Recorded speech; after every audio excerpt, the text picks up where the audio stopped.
एक वक्त आया जब इस दुनिया के number one anime Naruto finally अपनी एंडिंग को पहुंच गए और नारुतो का शो फाइनली टीवी पर और हर जगह पर एंड हो गया। नारुतो के ख़त्म होने के बाद बहुत सारे नारुतो के ऐसे फैंस थे जो सोच रहे थे कि अब नेक्स्ट कौन सा एनिमे देखना है, कौन से एनिमे की स्टोरी बहुत अच्छी हो सकती है जो हमें वैसा ही एक्सपीरियंस प्रोवाइड करे जिस तरह नारुतो हमें एक्सपीरियंस प्रोवाइड किया करता था। यहाँ पर लोगों ने बहुत सारे डिफरेंट एनिमे को ट्राई किया, लेकिन नो डाउट किसी भी एनिमे के अंदर नारुतो वाली बात नहीं थी और किसी को भी नेक्स्ट एनिमे के लिए कोई भी क्वालिफाई नहीं कर पा रहा था। वहीं पर सिर्फ 4 महीने बाद हमारे सामने अनाउंसमेंट आती है कि फाइनली नारुतो का एक नेक्स्ट एनिमे आने वाला है जिसका नाम है Naruto the next generation Boruto. यहाँ से स्टार्ट होते हैं बोरुतो का एनिमे। बोरुतो का एनिमे नो डाउट बहुत अच्छा है, लेकिन इसके अंदर जो एक चीज़ ख़राब है वो है फिलर्स। इनफैक्ट इसके पहले 60+ एपिसोड्स इंटायरली फिलर्स हैं, मतलब उनका स्टोरी से कोई लेना देना ही नहीं है। इसी वजह से एनिमे के जितने भी फैंस हैं वो बोरुतो को ज़्यादा पसंद नहीं करते और वो यही कहते हैं कि नारुतो बोरुतो से बहुत ज़्यादा बेहतर था।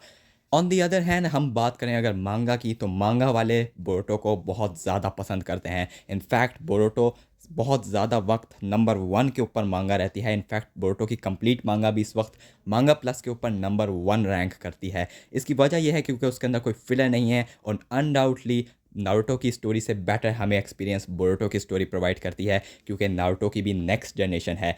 ये स्टोरी बहुत अच्छी है और इसको अगर सही तरह समझना है तो अनडाउटली तुम्हें एनिमे की जगह मांगा की तरफ जाना चाहिए, क्योंकि मांगा के अंदर जो स्टोरी प्रोवाइड की गई है, जिस तरह से प्रोवाइड की गई है, वो बहुत अच्छी है। इसीलिए आज की वीडियो है बोरुतो का एंटायर रिकैप पार्ट 1।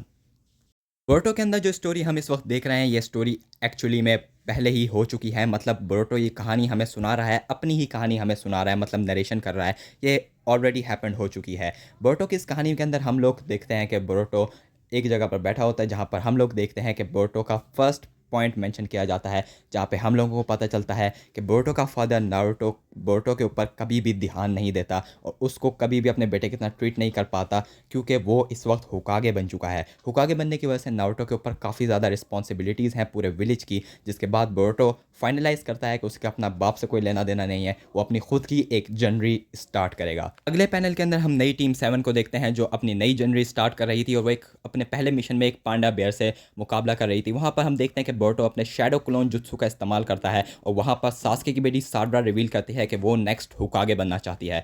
यहाँ पर हम लोग देखते हैं कि उनका sense Konohamaru shadow paralyse jutsu का इस्तेमाल करता है। इनफैक्ट वो इसका इस्तेमाल एक निंजा टूल के ज़रिए कर पा रहा था, एक साइंटिफिक निंजा टूल के ज़रिए। ये निंजा टूल बेसिकली एक ऐसा निंजा टूल है जो साइंटिफिक तरीक़ों से आपको दूसरे जुत्सु इस्तेमाल करने की विदाउट हैंड साइन इजाज़त देता है। अपने मिशन कंप्लीट करने के बाद टीम 7 नारुतो के ऑफिस में आती है, जहाँ पे बोरुतो कहता है कि कल हिमावारी की बर्थडे है, जो कि नारुतो की बेटी है। उसकी बर्थडे में अगर आप खुद से आएँ तो मुझे बहुत अच्छा लगेगा, और अगर आप अपना शैडो क्लोन ना भेजें। अगले पैनल में हम लोग देखते हैं कि वो साइंटिस्ट वहाँ पे आता है अपना निंजा टूल को लेके और नारुतो कंप्लीटली डिनाई कर देता है कि उसे ये निंजा टूल्स इस्तेमाल नहीं करने देने। आगे साडरा बोरुतो से कहती है कि वो भी जूनियर एग्जाम में हिस्सा ले, क्योंकि पूरी टीम का जूनियर एग्जाम में हिस्सा लेना काफ़ी ज़रूरी है, जिसके पे बोरुतो काफ़ी ज़्यादा रिग्रेट करने के बाद मान जाता है। आगे हम लोग देखते हैं कि हिमावारी की बर्थडे चल रही होती है और वहाँ पर अचानक से नारुतो का शैडो क्लोन गायब हो जाता है और केक ज़मीन पे गिर जाता है, जिसको देखकर बोरुतो को काफ़ी गुस्सा आता है। इतने में दरवाजे की बेल बजती है। बोरुतो दरवाज़ा खोल के सीधा पंच करता है ये सोच के कि नारुतो आया होगा, लेकिन वहाँ पर नारुतो नहीं बल्कि सास्के मौजूद था। यहाँ पर हम लोग देखते हैं कि सास्के अपना कोई मिशन कंप्लीट करके आया है नारुतो के पास और वो बेसिकली अपने मिशन की रिपोर्ट इस वक्त नारुतो को देकर आया है, जिसके बाद वो अब बोरुतो से मिलने आया है। यहाँ पर हम लोग देखते हैं कि बोरुतो सास्के से लड़ने के लिए काफ़ी ज़्यादा शैडो क्लोन्स का इस्तेमाल करता है, मगर वो इम्प्रेस होता है कि सास्के उसको बहुत ही आसानी से टॉर्च कर लेता है और हरा देता है और वो ये कहता है कि वो अपना एक स्टूडेंट बना ले। यहाँ पर सास्के को उसमें नारुतो नजर आने लगता है और वो मान जाता है उसको अपना स्टूडेंट बनाने के लिए। आगे हम लोग देखते हैं कि कुछ उकुत्सुकी मेंबर होते हैं जो सास्के से फाइट कर रहे होते हैं। सास्के एक मिशन पे जाता है जहाँ पे वो कुछ उकुत्सुकी मेंबर्स से फाइट करता है और उकुत्सुकी मेंबर्स को काफ़ी मुश्किल से हराता है। वहाँ पे हम लोग फर्स्ट टाइम उकुत्सुकी टीम को देखते हैं। अगले पहले में हम लोग देखते हैं कि अगला दिन होता है, वहाँ पर बोरुतो आता है कोनोहामारू के पास, उससे कहता है कि उसे रासेनगान बनाना सीखना है। बोरुतो काफ़ी तेज़ी से रासेनगान बनाना सीख जाता है। इनफैक्ट वो 20 हॉर्स के अंदर ही रासेनगान बनाना सीख जाता है, मगर ये रासेनगान बहुत ज़्यादा ही छोटा था। इसका साइज़ इतना छोटा था कि ये किसी भी काम का नहीं नज़र आ रहा था। इनफैक्ट सास्के यहाँ पे कहता है कि ये रासेनगान की तौहीन है और इसे रासेनगान कहना ही नहीं चाहिए। बोरुतो रासेनगान को एक साइड पर फेंकता है और वहाँ से चीखता हुआ गुस्से में चला जाता है, जिस पर बाद में सास्के नोटिस करता है कि बेसिकली उसने जब हवा में राशन गन फेंका था तो वो हवा में गायब हो गया था। इसके बाद वो एक ट्री पर जाके लगा है जहाँ पर एक होल हो गया है। यहाँ पर हम लोग देखते हैं दोबारा उस साइंटिस्ट को जो बोरुतो को ऑफर करता है कि वो अपनी साइंटिफिक निंजा टूल से बड़ा साइज़ का राशन गन बनाए। यहाँ पर बोरुतो उसकी बात मान लेता है और जाकर सास्के को एक बड़े साइज़ का राशन गन दिखाता है जो वो साइंटिफिक निंजा टूल से कर पा रहा था। यहाँ पर सास्के उस टूल को नोटिस कर लेता है और देख लेता है, मगर वो ये मेंशन नहीं करता और उसको शाबाश देकर वहाँ से चला जाता है। आगे हम लोग देखते हैं कि दो ओकुत्सुकी मेंबर्स बेसिकली इस वक्त एट टेल से फाइट कर रहे थे और इनफैक्ट वो इस फाइट में एट टेल को हरा भी देते हैं। इनफैक्ट जब वहाँ पर एट टेल अपना चाकरा बम उन पर फेंकता है तो वो उस चाकरा बम को ही कंज्यूम कर लेते हैं, जिसके बाद वो एट टेल का इंटायर चाकरा भी कंज्यूम कर लेते हैं। यहाँ पर एक ओकुत्सुकी मेंबर मेंशन करता है कि उनका next mission nine tail fox और नारुतो का चाकरा भी कंज्यूम करना है। यहाँ पर हम देखते हैं कि कुछ दिनों बाद फाइनली जूनियर एग्ज़ाम्स शुरू होने वाले थे और सब लोग जूनियर एग्ज़ाम में आ चुके थे। वहाँ पे हमें पहली दफ़ा दिखाया जाता है गारा का बेटा। ये बेसिकली गारा का एक अडॉप्ट करदा बेटा है, सगा बेटा नहीं है। वहाँ पे हम लोग देखते हैं कि सास्के अब भी बोरुतो को काफ़ी ज़्यादा ट्रेन कर रहा था और यहाँ पर बातों ही बातों में उस निंजा टूल को भी सास्के मेंशन करता है, जिससे काफ़ी ज़्यादा बोरुतो को बुरा लगता है और बोरुतो को थोड़ी बहुत शर्म भी आने लगती है कि वो साइंटिफिक निंजा टूल्स का इस्तेमाल कर रहा है अपने आप को परफॉर्म करवाने के लिए। अगले पैनल में हम लोग देखते हैं कि फाइनली जूनियर एग्ज़ाम्स शुरू हो जाते हैं और जूनियर एग्ज़ाम का फर्स्ट डे और फर्स्ट राउंड होता है, जहाँ पे हमें अनाउंस किया जाता है कि एक फर्स्ट मिशन जूनियर एग्ज़ाम का ये होगा कि यहाँ पर जो लोग गिरेंगे उन्हें अपने चाकरे से अपने आप को हवा के अंदर रोकना है, मतलब गिरने से बचाना है। यहाँ पर सारे के सारे स्टूडेंट्स अपने चाकरे से काफ़ी आसानी से यहाँ से बच जाते हैं और फर्स्ट मिशन कंप्लीट कर लेते हैं। इसके बाद सेकंड मिशन अनाउंस होता है जो कि है एक फ्लैग को हासिल करना। हर टीम को अपना अपना फ्लैग हासिल करना होता है। एक टीम दूसरी टीम से फाइट करती है, जहाँ पर हम लोग देखते हैं कि सारे लोग अपने अपने फ्लैग हासिल कर लेते हैं, लेकिन यहाँ पर हम लोग देखते हैं कि हमारी टीम 7 थोड़ी सी मुश्किल में फंसी होती है। मित्सुकी और साडरा अपना काम बआसानी कर लेते हैं, लेकिन यहाँ पर हम देखते हैं कि बोरुतो एक बंदे से अभी फाइट कर रहा होता है और वो 3v1 की कंडीशन के अंदर फंस चुका होता है, लेकिन वहाँ पर भी वो निंजा टूल का इस्तेमाल करता है, साइंटिफिक निंजा टूल का, और बगैर हैंड साइंस बनाए काफ़ी आसानी से उनसे जीत जाता है, जिस पर टेन टेन भी काफ़ी इंप्रेस हो जाती है और बोलती है बगैर हैंड साइन बनाए भी कितनी अच्छी तरह से जुत्सु का इस्तेमाल कर पा रहा है। इसके बाद हमारे जूनियर एग्ज़ाम का डे 1 ख़त्म हो जाता है, जिसके बाद फाइनली हमारा शिगामारू आता है नारुतो के पास और उसको बताता है कि उसके बेटे ने काफ़ी अच्छी तरह से परफॉर्म किया है जूनियर एग्ज़ाम में और उसको कंग्रेचुलेशन भी पेश करता है। यहाँ पर नारुतो सास्के के पास आता है, वो सास्के को थैंक यू बोलता है इसलिए क्योंकि उसने उसके बेटे को काफ़ी ज़्यादा ट्रेन किया है। साथ ही साथ सास्के उसको ये बात अब भी मेंशन नहीं करता कि उसका बेटा किसी साइंटिफिक निंजा टूल का इस्तेमाल कर रहा है। यहाँ पर हम लोग देखते हैं कि अगले ही पैनल में हमारा बोरुतो फाइनली घर पहुँच चुका होता है और उसकी फैमिली भी उसको काफ़ी ज़्यादा कंग्रेचुलेट करती है कि उसने पहला राउंड काफ़ी आसानी से पार कर लिया, लेकिन कहीं ना कहीं पर उसे अपने आप पर रिग्रेट हो रहा था कि उसने साइंटिफिक निंजा टूल्स का इस्तेमाल किया है। वहाँ पर हम देखते हैं कि वह नारुतो भी घर आ जाता है और नारुतो भी उसे कंग्रेचुलेशन कहता है, जिस पर बोरुतो को काफ़ी ज़्यादा अच्छा लगता है क्योंकि फर्स्ट टाइम उसके बाप ने उसको इस तरह कहा था, लेकिन वो और प्रेशराइज भी हो जाता है आगे भी जीतने के लिए। अगला मैच 1v1 का होता है। यहाँ पर बोरुतो यूरो नाम के एक बंदे से फाइट करता है। यूरो नाम के बंदा उसको काफ़ी ज़्यादा टक्कर दे रहा होता है और बोरुतो का जीतना काफ़ी ज़्यादा मुश्किल नज़र आ रहा होता है, लेकिन यहाँ पर भी हम लोग सेम चीज़ देखते हैं कि बोरुतो काफ़ी दफ़ा साइंटिफिक निंजा टूल्स का इस्तेमाल करता है, साथ ही साथ वो सास्के के सिखाए हुए कुछ स्टेप्स का भी इस्तेमाल करता है, जिसकी वजह से वो ईजिली जीत जाता है। आगे के मैचेस में भी सब लोग ईजिली जीत जाते हैं एज एक्सपेक्टेड और यहाँ पर हमारा शुरू होता है फर्स्ट टाइम सेमीफाइनल, जहाँ पर शिगामारू का बेटा और बोरुतो यहाँ पर आमने सामने होते हैं। शिगामारू का बेटा अपने शैडो पैरालाइज जुत्सु का इस्तेमाल करता है, जिससे बचने के लिए हमारा बोरुतो दोबारा से साइंटिफिक निंजा टूल्स का इस्तेमाल करता है और बगैर हैंड साइंस बनाए काफ़ी सारे शैडो क्लोन्स बना लेता है। ये देखकर नारुतो काफ़ी ज़्यादा हैरान हो जाता है और वो ये नोटिस कर लेता है कि यहाँ पर कुछ गड़बड़ है। यहीं पर सास्के को पता चलता है कि कुछ ओकुत्सुकी मेंबर यहाँ पर आ रहे हैं। नारुतो जाके बोरुतो को पकड़ लेता है और सबके सामने रिवील कर देता है कि वो साइंटिफिक निंजा टूल्स का इस्तेमाल कर रहा है। इनफैक्ट उसे हेड बैंड भी वापस ले लेता है, लेकिन यहीं पर हम देखते हैं कि कुछ ओकुत्सुकी मेंबर नारुतो को पकड़ने के लिए यहाँ पर लैंड कर जाते हैं।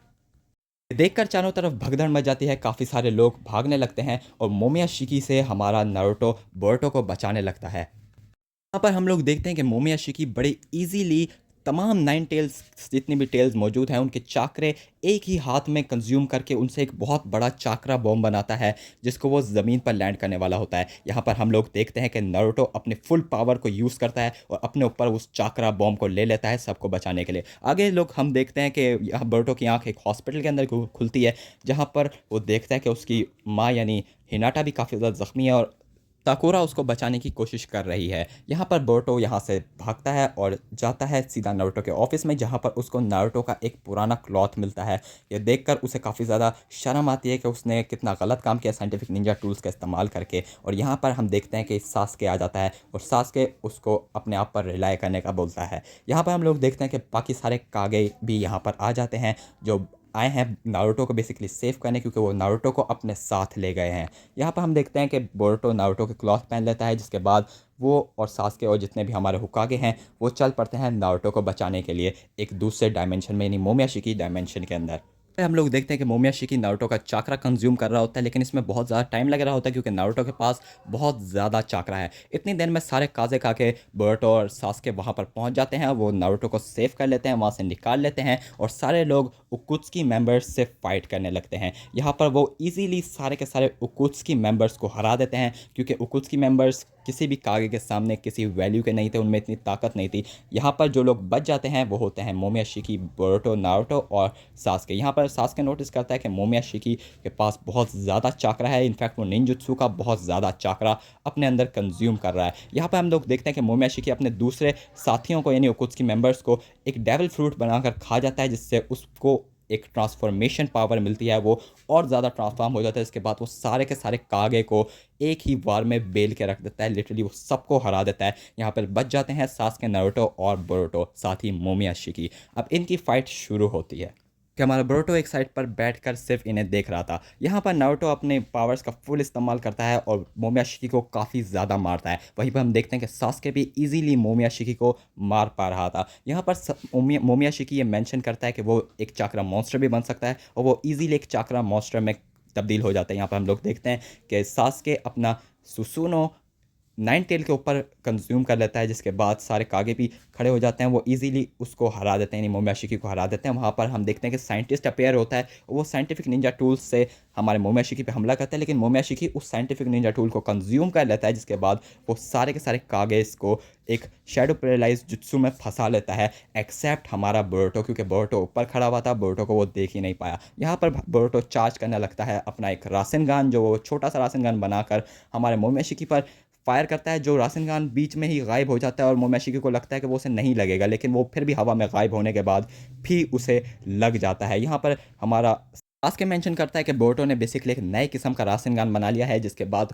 वो सब मिलकर बोरुतो को एक बहुत बड़ा रासेनगान बनाकर देते हैं और वो बहुत बड़ा रासेनगान बोरुतो सीधा मोमियाशिकी के ऊपर फायर करता है। इसमें सास्के और नारुतो भी उसका काफ़ी ज़्यादा हेल्प करते हैं, जिसके बाद फाइनली वो मोमियाशिकी को डिफीट कर देते हैं। लेकिन यहाँ पर एक काफ़ी अजीब काम होता है। अचानक से बोरुतो को झटका लगता है, उसे फील होता है कि मोमियाशिकी उसके अंदर मौजूद है।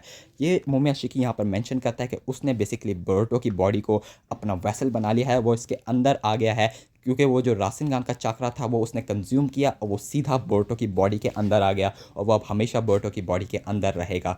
यहाँ पर हम लोग देखते हैं कि सास्के अपनी रैनिंगान से ये सब कुछ देख पा रहा था, लेकिन फिर भी सास्के नारुतो को कुछ नहीं पता था और सब कुछ नॉर्मल होने की तरह ही रिएक्ट करता है। इनफैक्ट बोरुतो भी ऐसा ही रिएक्ट करता है कि सब कुछ नॉर्मल है और अगले दिन हम देखते हैं कि टीम 7 फिर से नॉर्मल होती है, सब कुछ नॉर्मल होता है। यहाँ पर हमारी साडरा फिर से मेंशन करती है कि वो हुकागे बनना चाहते हैं, जबकि यहाँ पर बोरुतो मेंशन करता है कि वो हुकागे का राइट हैंड बनना चाहता है, ना कि हुकागे। यहाँ पर हम लोग देखते हैं कि बोरुतो अपने हाथ की पट्टियाँ खोलता है तो उसे नजर आता है कि उसके हाथ पर एक मार्क है जो बेसिकली पहला कार्मा मार्क है, लेकिन यहाँ पर बोरुतो उसको इग्नोर करता है। खुद से ये कहता है कि वो अब भी एक निंजा है और निंजा होने के नाते वो अपनी एक खुद की स्टोरी बिल्ड करेगा, अपनी खुद की जर्नी बिल्ड करेगा। और यहाँ पर फाइनली हमारा मोमियाशिकी आर्क बोरुतो में एंड हो जाता है। तो फाइनली ये था बोरुतो का पहला वॉल्यूम, जो इस वीडियो के अंदर हमने फुल कवर कर लिया। ये था बोरुतो की इंटायर स्टोरी का पार्ट 1। होप सो तुम्हें ये पसंद आया होगा। अगर पसंद आया तो डेफिनेटली कमेंट सेक्शन में बताओ, और अगर नेक्स्ट पार्ट इस वीडियो का चाहिए, यानी नेक्स्ट वॉल्यूम की इंटायर स्टोरी चाहिए, तो डेफिनेटली वो भी कमेंट सेक्शन में बता सकते हो। हम बहुत जल्द उसकी वीडियो लेकर आ जाएंगे। डेफिनेटली इसको सपोर्ट करना चाहो तो कमेंट सेक्शन में कर सकते हो। वीडियो को लाइक करो, दोस्तों के साथ शेयर करो, चैनल पर न्यू हो तो सब्सक्राइब करो। इस वीडियो के लिए इतना ही। Tata, bye bye.